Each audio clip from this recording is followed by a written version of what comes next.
McAfee is an athlete, not a reporter. Okay. Accuracy, he's careful to set the bar very low. He has become the epitome of athlete encroachment on terrain historically controlled by non-athlete journalists. And to put it mildly, the journalists are not happy about it. McAfee couldn't care less. Pat McAfee's influence is bigger than his audience. His hours-long show airs during TV's midday deadline. My God, but he doesn't follow journalistic protocol. How despairing, all right, that he has a big audience and he puts together a very cost-efficient show and he doesn't follow journalistic protocol. I remember the Sky King, and John Smith says seeing the dissident right's veneration of that guy really put me off that crowd. Yeah, I didn't get the veneration of the Sky King.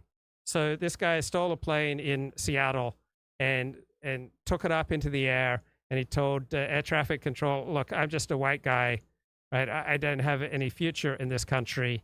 And then he crashed the plane spectacularly, but he didn't hurt anyone else.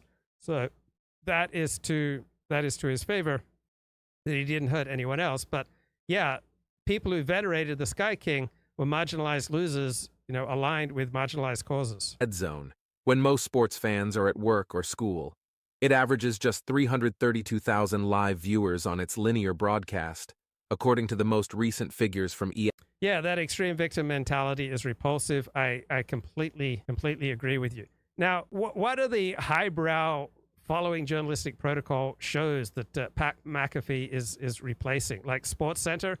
Is he replacing editions of Sports Center? Oh, what a loss to our culture that we have Pat McAfee doing shows on ESPN, not following journalistic protocols. ESPN, and factoring in other platforms like ESPN's YouTube channel and TikTok, its daily audience tops out at just under 900,000, a fraction of the 8-figure viewership for Monday Night Football.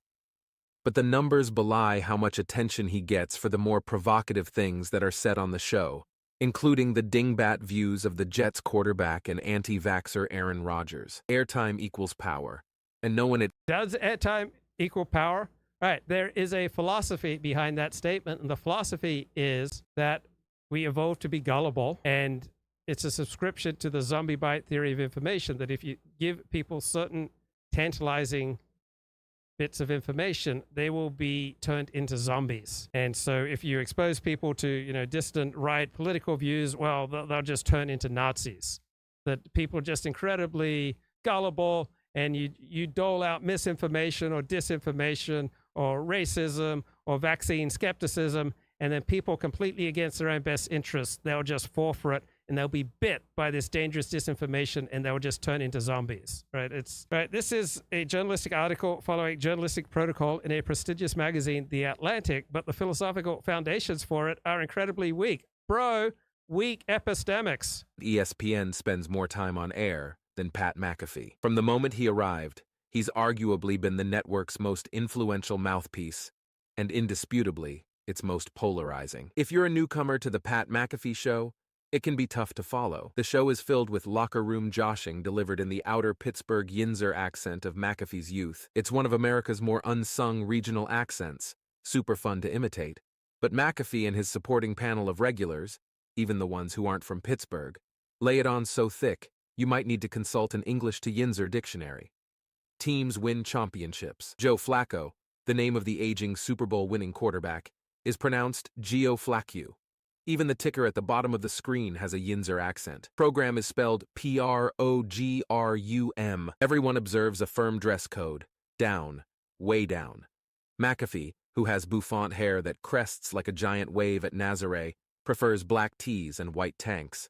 Boston Connor, one of two members of McAfee's peanut gallery known as the Toxic Table, has a porn stash, an intentional mullet, and an endless supply of animal stencil t-shirts. Wolves, lions, elephants, snow... Right, just so much contempt. All right, this article would have been stronger without all the contempt. Owls. He looks as though he saw Zach Galifianakis in The Hangover and thought to himself, that guy looks awesome. So, do you really think that lighting on the contempt like this will make your case stronger?